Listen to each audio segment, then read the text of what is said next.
بسم اللہ الرحمن الرحیم۔ السلام علیکم۔ آج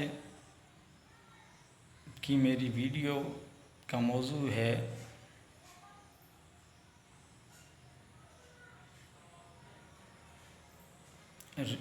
رشیا یوکرائن وار۔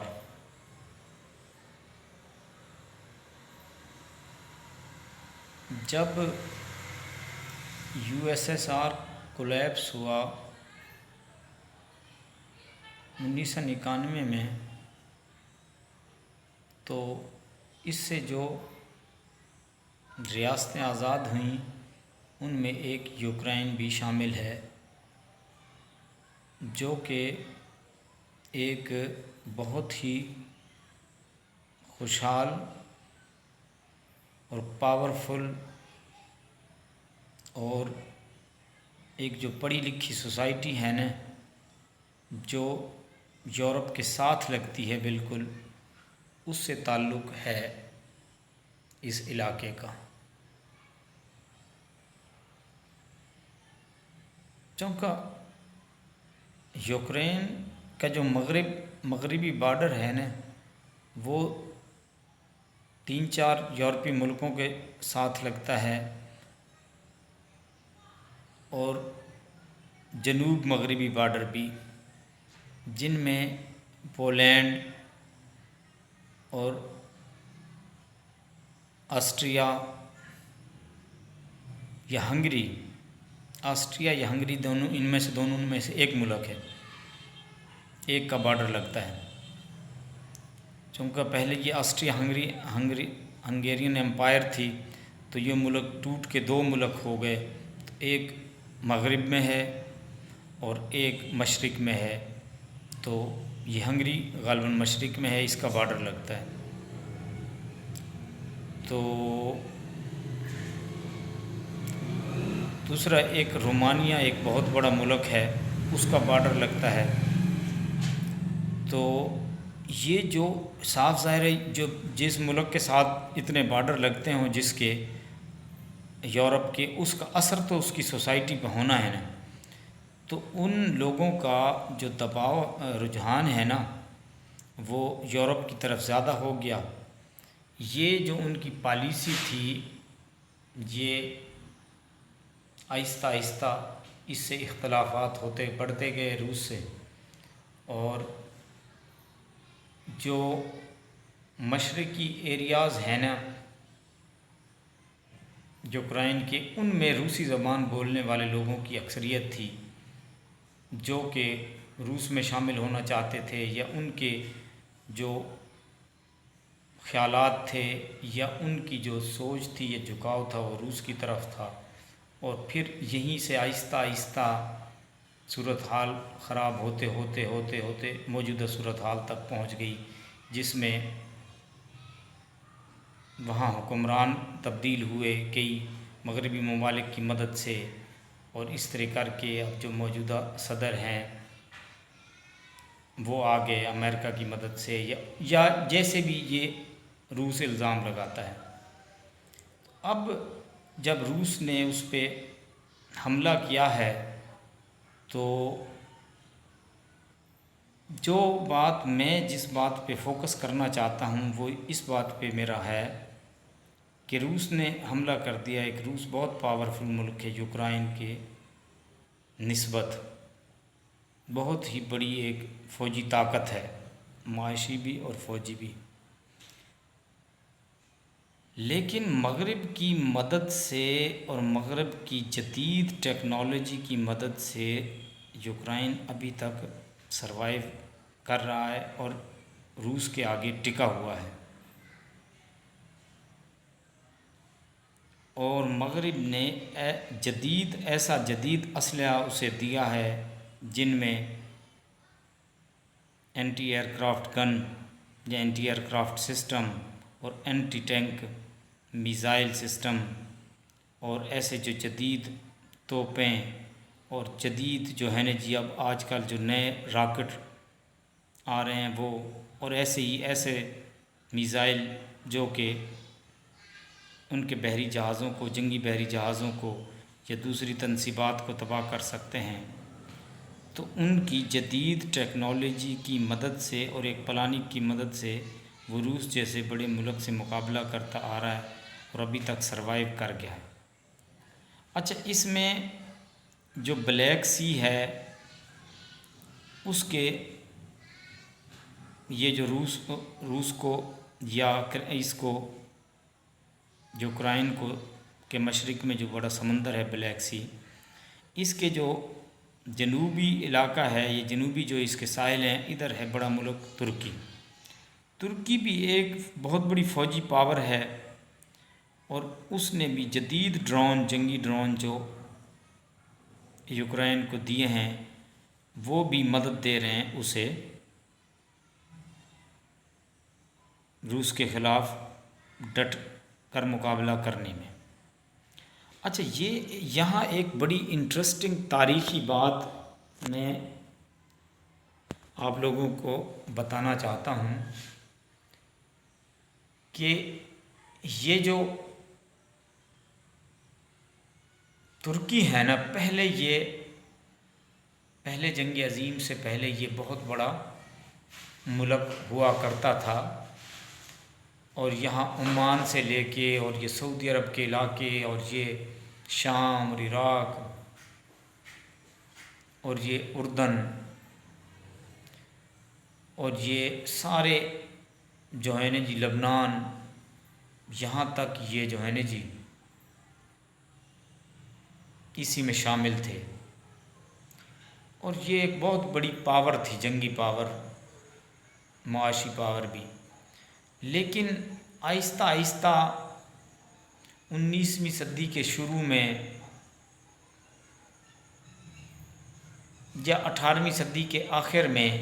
یہ آہستہ آہستہ زوال کی طرف گامزن ہو گیا، صرف جدید سائنس کو فالو نہ کرنے کی وجہ سے، ملائیت کو فالو کرنے کی وجہ سے، دقیانوسیت کو فالو کرنے کی وجہ سے، اور اپنے جو سسٹم ہے اس میں جدت نہ لانے کی وجہ سے، یا اپنے حکمران طبقہ کی حرام خوریوں کی وجہ سے آہستہ آہستہ یہ کولیپس کرنے لگ گیا بطور ایک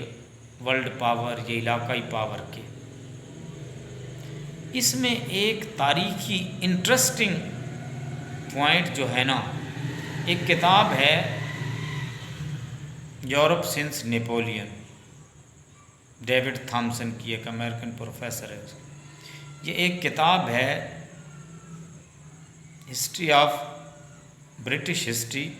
پیٹر لین غالباً رائٹر ہے۔ اس کے دو جو کتابیں، جو حصے میں نے پڑھے تھے، وہ غالباً شروع ہوتے ہیں 1760 سے لے کے 1913 تک، یہ اس طرح کر کے، اور شروع ہوتی ہے یہ برٹش ہسٹری۔ اور یہ جو ڈیوڈ تھامسن کی ہے، یہ ہے یورپ سنس نیپولین۔ یہ نیپولین کے دور سے، یہ جب فرینچ ریولوشن سے شروع ہوتے ہیں، یہ 1799، یہ اس طرح کر کے، یا 79 کر کے جو ہے نا جی، جب فرینچ ریولوشن آیا تھا، وہاں سے یہ شروع ہو کے یہ آتی ہے غالباً 1973 تک یہ بک ہے۔ یہ ایک کمال کی کتاب ہے، کافی موٹی کتاب ہے، لیکن آسان انگلش میں لکھی ہوئی ہے، اور بڑی ریسرچ بیسڈ اور میرٹ پہ لکھی ہوئی کتاب ہے۔ اسے اگر کسی کو پڑھنے کا شوق ہو تو جتنی دفعہ ہو سکے، جتنی زیادہ پڑھے بندہ، اتنے اس کے آئیڈیاز کلیئر ہوں ان دونوں کتابوں کو، یورپ کے بارے میں۔ اور یورپ، برطانیہ کی تاریخ پڑھیں تو سمجھو آپ نے دنیا کی تاریخ پڑھ لی، امریکہ کی تاریخ پڑھیں تو سمجھو آپ نے جدید دنیا کی تاریخ پڑھ لی، پچھلے 100 سال کی۔ برطانیہ کی اگر تاریخ پڑھیں تو سمجھو آپ نے پچھلے 300 سال کی تاریخ پڑھ لی، آپ کو ساری دنیا کی، سارے ملکوں کی تاریخ کی سمجھ آ جاتی ہے۔ یہ چابی ہے ایک دنیا کو سمجھنے کی، یہ کتابیں۔ تو ان کتابوں کو میں نے بار بار پڑھانا، تو ان کا جو تھیم ہے نا، یہ ان میں جو جسٹ نکلتی ہے سمجھنے کی اس سے ریلیٹڈ، تو وہ ایک ایسی انٹرسٹنگ صورتحال ہے نا کہ ترکی بطور پاور ختم ہو رہا تھا، ایک بوڑھا مرد بیمار تھا، اور یہ جیسے ایک جانور مرتا نہیں اور گدھ اس پہ بیٹھے ہوتے ہیں انتظار میں کہ ہم اسے کھائیں، تو روس ایسے انتظار میں بیٹھا ہوتا تھا کہ یہ کمزور ہو اور میں اس کے علاقے ہڑپ کروں، اور جیسے جیسے وہ ہڑپ کیے تو یہ جو یوکرین کا یہ جنوبی علاقے ہیں یا یہ بلیک سی کے یہ جو کریمیا علاقہ ہے، یہ اس سے ساتھ ساتھ یہ سیویسٹوپول وغیرہ یہ جو علاقے ہیں، یہ کریمین وار بھی ہوئی تھی ترکی اور اس کے درمیان، تو یہ کمزور ہو رہا تھا اور روس گھات لگائے بیٹھا تھا کہ یہ کمزور ہو تو میں یہ علاقے ہڑپ کروں، کیونکہ یہ جیسے بھی ترکی جب خلافت عثمانیہ نے پاور پکڑی تو یہ علاقے عیسائیوں سے چھین کے یا ان قوموں سے چھین کے ان لوگوں نے جو ہے نا جی اپنی ایک حکومت بنائی۔ ایسے ہی ہوتا ہے جب وہ کولیپس کرنے لگی وہ پاور اوٹمان امپائر، تو یہ جو دوسرے ممالک تھے، یہ جو کرسچین ہے، بلغاریہ ہو گیا، یہ رومانیہ ہو گیا، یونان ہو گیا، اٹلی ہو گیا، یہ دوسرے ملک ہو گئے، یہ آزاد ہو گئے، انہوں نے اپنے علاقے چھین لیے۔ ایسے ہی روس کے جو یہ علاقے ہیں جن میں جو ہے نا یہ ہو گیا آرمینیا ہو گیا، آذربائیجان ہو گیا، یہ دوسرے جو ہے جی جارجیا وغیرہ، یہ تقریباً سارے علاقے روس کے انڈر تھے۔ تو اس میں اب آپ کو ایک انٹرسٹنگ بات بتاؤں کہ ہمارے تو دماغ میں ایسے کوئی خناس بھرے ہوئے ہیں سوچ میں کہ ہم تو تشریح کرتے ہیں نا، تو جو تاریخ کی وہ مذہب کی بیس پہ کرتے ہیں، ہمارے تو اتنے کوئی حرام خور دماغ بن گئے ہیں، پڑھنا تو ہم نے گوارا کرنا نہیں، کوئی میرٹ پہ کتاب ریسرچ بیس، بس اپنے حرام خور رائٹروں کی کتابیں پڑھنی ہیں جی، جو کنجر ریسرچ تو کرتے نہیں، اور جھوٹ کپوڑ اور مذہب کا لپیٹ کے لبادہ، اور یہ جو نسلوں کو اپاج کر دیتے ہیں جب ان کو پتہ ہی نہیں یہ تاریخ یا حقیقت ہے کیا۔ تو ایسے ہے کہ جیسے ہی ترکی کمزور ہوتا گیا تو روس اس کے علاقے ہڑپ کرتا گیا، اور جو عیسائی ممالک تھے نا پاورفل، جن میں برطانیہ فرانس تھے بڑے اہم، وہ ترکی کی مدد کرتے تھے صرف اس لالچ میں کہ بھئی یہ نہ ہو کہ یہ روس سارے ترکی پہ یا ان علاقوں پہ قبضہ کر کے بہت پاورفل بن جائے، اور یہ سارے جو ہے نا جی ہماری جو علاقے ہیں جن میں انڈیا بھی اس وقت برطانیہ کے انڈر تھا، اور بھی بہت سارے ممالک پہ فرانس کی کالونیاں ہیں، تو یہ جو ہے نا جی یہ بہت بڑی پاور نہ بن کے یہ سب کچھ ہڑپ نہ کر جائے، تو وہ ترکی کی مدد کرتے تھے کہ بھئی ترکی سروائیو کرتا رہے۔ لیکن ترکی کے جو نیچے دبے ہوئے ممالک تھے نا، یہ جب ان میں بغاوت ہوتی تھی تو ترکی ریفارمز تو کرتا نہیں تھا، نہ جمہوریت نہ کوئی اور جدید، وہ جب بھوک پڑتی تھی، جب اس میں کچھ کرنے کو تھا ہی نہیں سوائے ملائیت کے، تو وہ جو جدت آ رہی تھی ایک اس کی انڈسٹریل ریولوشن جسے کہتے ہیں، جدید جو ہے سائنس سے، وہ تو انہوں نے کت خان تو ان کے اپنے تھے صرف ملائیت، تو وہ تو انڈسٹری تو لگنی نہیں، وہ جو اتنا چارم تو تھا نہیں، تو وہ جناب نہ پھر وہ خلافت تھی یا وہ ایک بادشاہت تھی، اس سے لوگ بیزار ہو گئے تھے۔ تو یہ ایسے کرتے تھے، یہ جو ممالک جب وہاں جو روس کے جو عیسائی ممالک پہ ان کا قبضہ تھا، مثلا یونان پہ، بلغاریہ وغیرہ، رومانیہ نے تو پہلے خیر آزادی لے لی تھی، لیکن ان کے جو جنوبی کچھ علاقے تھے یہ سربیا وغیرہ، یہ جب یہاں ان علاقوں میں ہوتی تھی نا بغاوت، تو یہ کیا کرتے تھے، فوج بھیج کے 10,000 بندہ مروا دیا، 20,000 مروا دیا، بس ظلم پہ ظلم، اور بندے کو ان کو گاجر مولی کی طرح ان عیسائیوں کو کاٹ دیتے تھے۔ وہاں جا کے ان عیسائی حکومتوں کو تکلیف ہوتی تھی، اور وہ کوئی پیچ اپ کروا کے، کوئی صلح ملح کروا کے، یا کچھ ممالک کو انہوں نے آہستہ آہستہ آزادی بھی دلوا دی ان کی مدد کر کے یا ڈائیلاگ کروا کے۔ تو میں جو پوائنٹ اس میں بتانا چاہتا ہوں کہ اب ترکی نے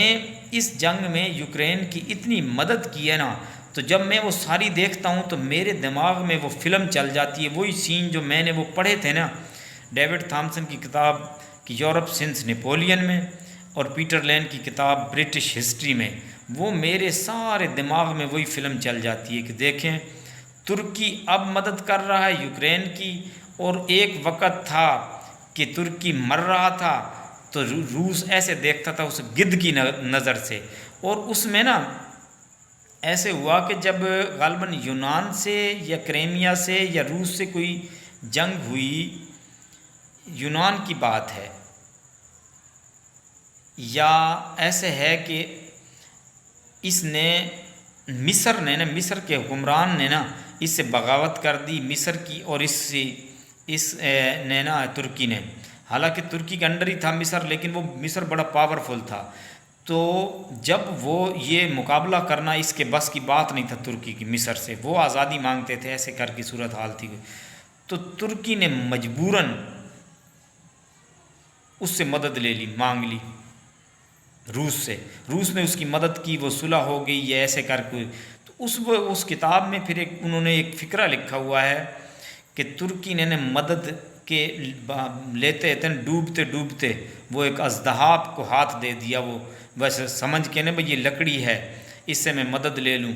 تو اس اژدہا پہ اس کو ہاتھ لگا دیا ہے، ایسے کر کے اس نے ایک مثال لکھی ہے، یعنی کہ ایک ڈوبتا ہوا بندہ جیسے تنکے کا سہارا، وہ تنکا سمجھ کے کوئی لکڑی ہے، تو وہ اژدہا کو جو ہے نا جی بھئی وہ تو روس تو چاہتا ہے میں ہڑپ کر جاؤں، ایسے کر کے، یعنی کہ اب جو یہ سیم ہے جدید ٹیکنالوجی دی ہے یوکرین نے، فرانس نے، جرمنی نے، امریکہ نے، اور دوسرے جو چھوٹے چھوٹے ممالک ہیں نا، جن میں آسٹریا ہنگری، پولینڈ وغیرہ، یا دوسرے جو ڈنمارک ہیں یا نیدرلینڈ ہیں، ان کے پاس چھوٹی چھوٹی جو ہے نا جدید ان کے پاس ہیں ریڈار سسٹم یا اینٹی ایئر کرافٹ سسٹم، یہ ٹیکنالوجی میں تو پاورفل ملک ہیں نا، ان نے ٹیکنالوجی بھی دی ہے، ویسے بھی امداد کی ہے، اور ترکی اب تک سروائیو کرتا آ رہا ہے، اور جدید سائنس کی مدد سے، سائنسی ایجادات کی مدد سے وہ لڑنے کے قابل ہے۔ تو اس میں میرا جو جسٹ ہے نا میری اس ویڈیو کی میں یہی ہے کہ بھئی یہ جو یوکرین ہے، یہ جو ترکی روس کے تعلقات ہیں، یہ تاریخی ایسے ہی ہیں، اب جیسے ہے سیم روس کی اور یوکرین کی ہے، تو ایسے ہی پھر آہستہ آہستہ جناب پہلی جنگ عظیم میں یہ ہار گیا ترکی، اور اس کے جو ہے نا جی حصے انہوں نے ٹوٹے ٹوٹے کر کے غالباً 39 ملک بنا دیے، چھوٹے چھوٹے یہ بڑی پاوروں نے۔ تو یہ پہلے جنگ عظیم میں امریکہ سامنے آیا، اور اس کو 3 بگ کا ایک نام دیا، اس میں غالباً ڈیوڈ تھامسن کی بک میں یہ ہے 3 بگ ایک ٹرم استعمال کی، کہ پہلے یہ بطور پاور نہیں تھا امریکہ، لیکن یہ پہلی دفعہ سامنے آیا، اور دوسری جو پاوریں تھیں برطانیہ یا فرانس یا یہ آسٹریا ہنگری ایک پاور تھی، جو اب چھوٹے چھوٹے بالکل ملک ہیں، ان میں پہلے 1-2 ملک اور بھی دبائے ہوئے تھے، انہوں نے نیچے جو نکلے ان سے، تو یہ بھی پیچھے چلی گئیں پاوریں، اور یہ روس بھی پیچھے چلا گیا، 3 پاوریں بڑی آئیں، برطانیہ، فرانس اور امریکہ۔ تو اب وہی جو ہے پاوریں گو کہ کمزور ہو گئیں پھر دوسری جنگ عظیم میں، لیکن پھر وہ امریکہ سامنے آ گیا، اور اچانک یہ روس بھی آ گیا، حالانکہ پہلی جنگ عظیم سے پہلے روس انتہائی کمزور ملک تھا، اس کی یہ جو ملٹری پاور تھی یا سائنسی پاور اتنی زیادہ نہیں تھی، یہ تو دوسری جنگ عظیم کے بعد ایک دم یہ سامنے آیا ہے، اور اس کی ٹیکنالوجی جدید اور یہ چیزیں آئی ہیں۔ تو یہ سائنسی ایجادات کی پاور یا یہ جو جدید ٹیکنالوجی کی پاور اور یہ جو ہے نا یہ تعلقات ہیں جو کہ چھوٹی پاوروں کو بھی لڑنے پہ مدد دے دیتے ہیں، اور یہ ملک سروائیو کر جاتے ہیں۔ ایسی ہی تاریخ اسرائیل کی ہے کہ اسرائیل بھی آس پاس کے پڑوسی مسلمان ملکوں سے جنگ کی، لیکن امریکہ، برطانیہ اور جرمنی اور دوسرے مغربی ممالک نے اور ان کے اتحادیوں نے ان کی مدد کی، اور وہ عین موقع پہ آخر میں کولیپس ہوتے ہوتے بچ گیا، اور آج تک بچتا آ رہا ہے، اور پھر جدید ٹیکنالوجی سے وہ ملک سروائیو بھی کر گئے ہیں۔ بات صرف جدید ٹیکنالوجی کی ہے، اور ہماری قوم ہے کہ جدید ٹیکنالوجی کی طرف آنا نہیں، سائنس کو فالو کرنا نہیں، بس سارے دن جو ہے نا جہالت، دقیانوسیت اور ان چیزوں پہ ہی خوش رہنا ہے، اور بس شادیاں نے اپنی جہالت کے شادیاں نے خوشی کے بجانے ہیں، اور اسی پہ مغروری اور اسی پہ جو ہے نا جی بس سارے دن ڈھول پیٹنا ہے دقیانوسیت اور جہالت کا۔